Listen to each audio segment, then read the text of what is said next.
Hey team, welcome back to the channel, welcome to my overview of REMATCH. Well, specifically a closed beta test that I had access to. The devs shot me a bunch of keys, I got a scrappy band of fellows together and we got sucked into this for many hours. In fact, my normal overview format, rant, whatever you would like to call it, is that I just give games 2 hours, which is the Steam refund window, and I think that's a fair shake of the sauce bottle, a fair chance for the game to show you what it's about. Suffice to say, my reluctant band of fellows, open-minded as they were, hey, you want to play this soccer game that kind of looks like Rocket League, but we're not really soccer people?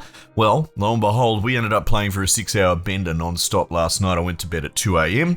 And we've all got a handshake agreement that we're going to get another bender going this afternoon. So, in our humble opinion, this game fucking slaps. However, I do wonder, and maybe we'll dovetail and talk about this a bit later on, how this game's going to go between price points, the state of the current market. I really think this is lightning in a bottle, but I wonder if it's going to kind of flop on release just because of how game releases work these days. But let's worry about that a little bit later. REMATCH is developed and published in part by Slowclap. Kepler's also publishing for them, which have done some alright stuff, like Pacific Drive I've enjoyed. They've got that Expedition game coming out, which looks pretty cool. But Slowclap notably did Sifu, S-I-F-U. People think I'm saying seafood whenever I say this game. But it's an excellent game, by the way. They also did Absolver, which I missed, and which is a shame, but Sifu, check that out. Put that on your wish list. That's kind of a John Wick roguelike light Metroidvania with this aging health mechanic, but it's the best kung fu game that you've probably never played. So now they're doing a soccer game. That's a bit weird. You can see that they've taken the same engine and art style and models across. So your characters look like the Sifu people, but I suppose that's where the commonalities start and stop. Now you've seen the B-roll, and as I said before, as idiot me who doesn't play FIFA or anything like that, I'm not really interested in soccer games or soccer management games for that matter, and that's what we have. I was like, this doesn't look like a soccer game. Not really. In motion, this just looks like Rocket League. Now, Rocket League I haven't played in bloody 10 years or whatever. I played it when it came out. I bought it, enjoyed it, and I loved it. But like many things, the skill ceiling is through the roof. If you watch some of the compilation clips, I can't keep up and I dropped off, and I think most casual normies probably did too. So all of this setup is to say, the mouthfeel of this game, what it feels like, what it captures, it feels like day one Rocket League. The interesting, unusual, 10 years ago excitement of a game that gets it. It feels like it's a generation late in a way, in a lightning in a bottle kind of way. This is just distilled fun, and there is no better way to describe it. We would not stop queuing up despite network issues, incredible bugs and problems. Yes, it's a beta, but whoever is in charge of UI, you need to have a look at that dude, because in not a good way. There's so many glitches. There's a camera glitch where your camera would lock if you're using mouse and keyboard, and we found that you just had to click. It's almost like there was a pop-up activating somewhere, but you didn't realize. So yes, not without its bugs, but of course this isn't final product either. This is closed beta. So take it with a grain of salt. But the important thing is that the core loop under the hood, what the game is, bugs aside, absolutely unreal fun. And yes, it very much is Rocket League. However, 5 players, and not to say it's like a paint skin that makes it soccer, like mechanically it does play more like soccer than Rocket League. So it's 5v5. I think the matches go for 8 minutes, or it might be 8-minute halves. It's very hard to tell. But it's got some unique little quirky rules going on that make it not quite soccer. I wouldn't say I'm a huge soccer enthusiast. One dude in our team, the token closet sort of guy, and he's really into women's soccer. I don't know why, whatever, but he's a mate, and these are the waters that you swim in. It's like he's kind of switched on with soccer these days, and I know a fair bit about it. I did play FIFA and all that growing up, and then we've got some other guys that have no idea. So when we're bringing up things like, offside or crossing the ball back and forth over the middle line, none of that's in this. There's no out of bounds. Much like Rocket League, you're encased in a giant cube, so the ball bounces off walls. In fact, we've come up against kind of some one-trick pony stacks. Like, we're trying really to just play the game at the fundamentals and become good teammates, and it's going fairly well. We've We've actually gone from quite shit to fairly competent, and we're in the rankings and giving that a go. But there are some dudes that have come up with more Rocket League-esque play, which would be like intentionally belting the ball into the wall above the keeper to bank shot it off and then try and get a dude underneath to scissor kick it. So this is not something you can do in soccer because you have out of bounds,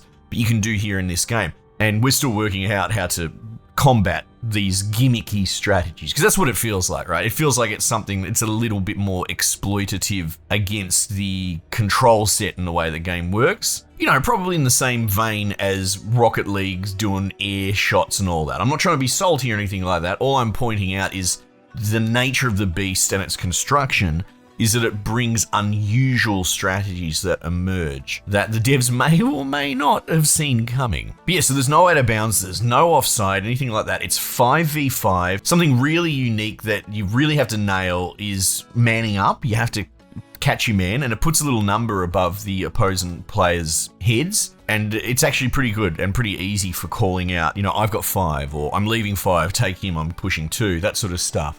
So I found, and honestly, I'm a bit biased because we all fell into comfortable positions and I ended up being sort of a pocket defender. In a 5-man setup, you pretty much have a goalkeeper, 2 forwards, 2 backs. That's pretty much how it is. And so that's where my skills kind of developed. But yeah, manning up and making sure, because there's no offside, trying to bomb it downfield to a dude and make a bit of a hero play is kind of a legit strategy. However, it is very clutchy as well. If you've got defenders worth your salt, it's not going to work.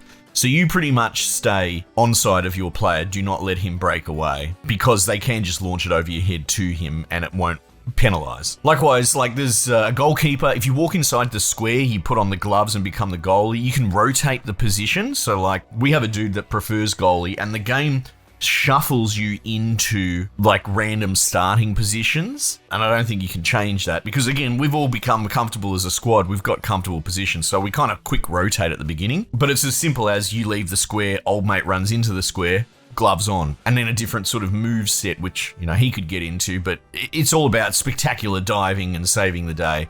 It's very cool. Likewise, you know, there's a whole art form. I'm not really much for shooting and attacking, but one of the guys on our team is kind of a cannon and just can send it, but you can kind of hold the shoot button and curve it, like there's a circle within a circle or a dot within a circle, and you can move it around. You can really do some really clever curve shots, or you can just send it as hard as possible. And you see some absolute rippers that just hook in at the last second. It's very cool, and there's a whole skill to it, and it's not really mine. Crossing, lobbing, the controls are actually quite fiddly for doing some things. So there's a skill ceiling that's incredibly high, much like Rocket League. So I don't want to bury that. Again, silly old Scarlet who used to play Rocket League for pre-drinks before I went to a bloody trivia night on Wednesday, get absolutely blind at 4 o'clock on the afternoon playing entry-level Rocket League. I wasn't flying through the air doing fucking aerial hits with my little van.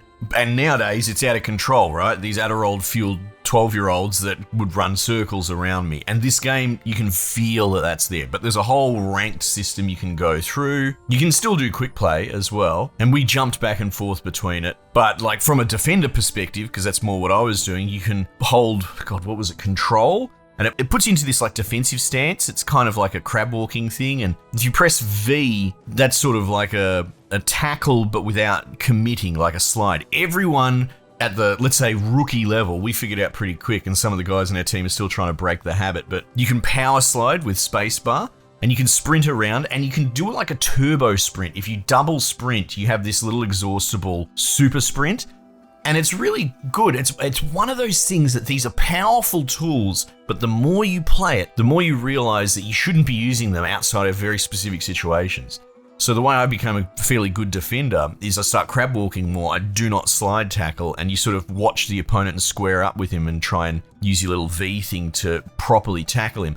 Inversely, when I've got the ball, you can do little foot tricks doing that as well. There's other things, middle mouse click plus V, well, you can do like a kick over the back of your head. There's contextual stuff like headbutts and scissor kicks and all that, and the real skill ceiling is like getting the passes right. You press Q to call that you need people to give you options, but also on the other side of it, if they press Q, it'll draw a little line from your feet to them, which will give you an idea where to pass. My point is, it's actually quite tricky dare I say, a bit fiddly because there are necessary components there. So you could just, start clicking away and chase the ball around like you're in grade 6 primary school where no one defends, everyone chases the ball. And that's how it starts at the low levels for sure. But as you figure it out, you start to realize why the controls are what they are. Anyway, I'm obviously gushing quite hard. I very, very much like it. I think it's actually fantastic. I've had a blast with it, unironically. However, I will say, I know I've left it a little bit late, but we'll cover off real quickly. I feel like the release could be in trouble because as much as I'm celebrating how it feels like Rocket League of 10 years ago, I would also speculate, potentially, hot take maybe, if you released Rocket League today in the current jaded, pay to win, pay to play, bloody season pass, like everything's different now than it was 10 years ago. There was a much more innocence, wholesomeness. Like, in a way, someone mentioned that this reminds them of Overwatch 1 when that came out. Similar to how Marvel Rivals managed to nail it recently, if you've played any of that. I think a lot of people I played with who loved Marvel Rivals, great game by the way, it feels like that. It does feel like it's capturing something from 10 years ago. It feels like Overwatch 1 when you were working it out. But I would argue that Rocket League might not do so well if it suddenly existed today against all the season passes, the Fortnites, the free-to-plays, the COD skins. It's just a different environment. And this isn't free to play either. It's going to be 45 Australian dollars, which for reference, that's kind of high-end indie and low-end AA. So it's not cheap.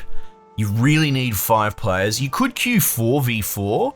So there's a sub-hopper there. The thing is, trying to get 5 people to all buy a game that is only multiplayer, and honestly, we came up against a lot of matches where people would drop out, or they only queued with X people, or what have you.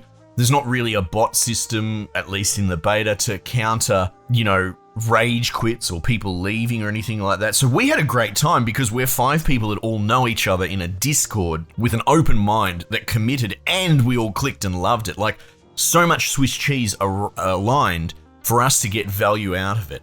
And I wonder if we're just the 1% in that particular case. So I think it's excellent. I really do. And it's very difficult because I don't really comment too much on the movements of the industry at large beyond the quality of the game. So yeah, an excellent game that maybe should have released years and years ago, but we'll see. Because again, I mentioned Marvel Rivals. That managed to stick the landing and pop off and everyone loved it. You never know, this might capture that same zeitgeist. And I really hope it will. Because a lot of us have loved this beta, we've really enjoyed it, and we all want to play it when it comes out. So the hope is it doesn't go dead on arrival. But again, that's for the publisher and all that to figure out. They would know better than me, apparently. Anyway, team, might just leave it there for the time being, and I'll catch you guys on the next one.